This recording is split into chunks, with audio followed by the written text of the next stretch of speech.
All right, we're gonna do a little video on the eraser table springs on these SM3, SM4s, SM series. So you got this paper table, or this eraser table, and it's got this pin that slides in and out, and it's held in with that screw. I'll get this out of the way for focus issues. So yeah, you got this pin that's just clamped in there. You loosen up this screw, and then this pin can slide in and out.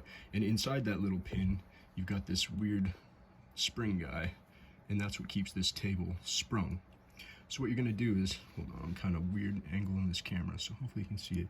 You just slide this guy in there, okay? And you're gonna make sure that one of the points, can we get a focus on here? The anchor point is on the top there like that. So the spring is slid in there with that, and then there's the other end. It's like it'll look like a J shape. Can we see that? Kind of, I know guys, I'm sorry. It'll look like a J. Can you see that?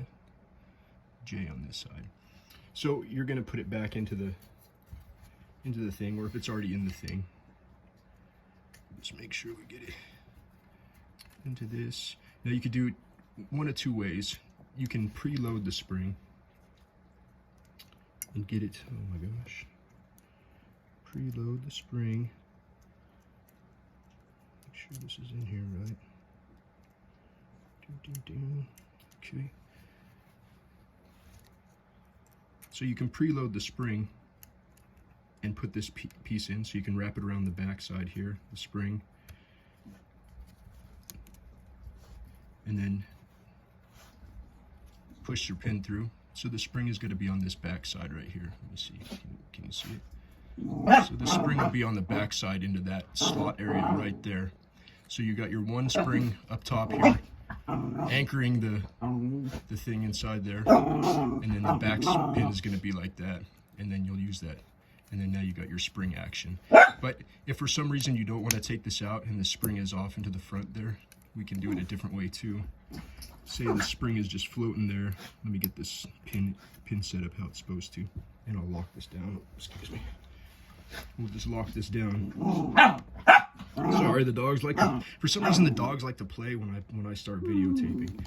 So now you got this loosey-goosey guy, and the spring is just sitting right here, and it needs to go back into this crevice area in the back there. You can take like a regular old string, and what I do is I'll feed it in through the top, where how you would normally feed paper.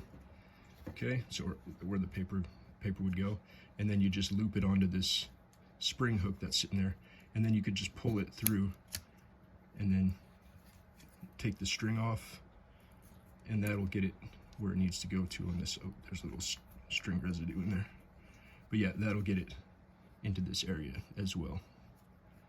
So you can do it two ways. You can slip a string through there, loop it through, and use the string to pull it to get it hooked onto that back side, or you can just preload it, and either way you got your zoinks spring action on that thing.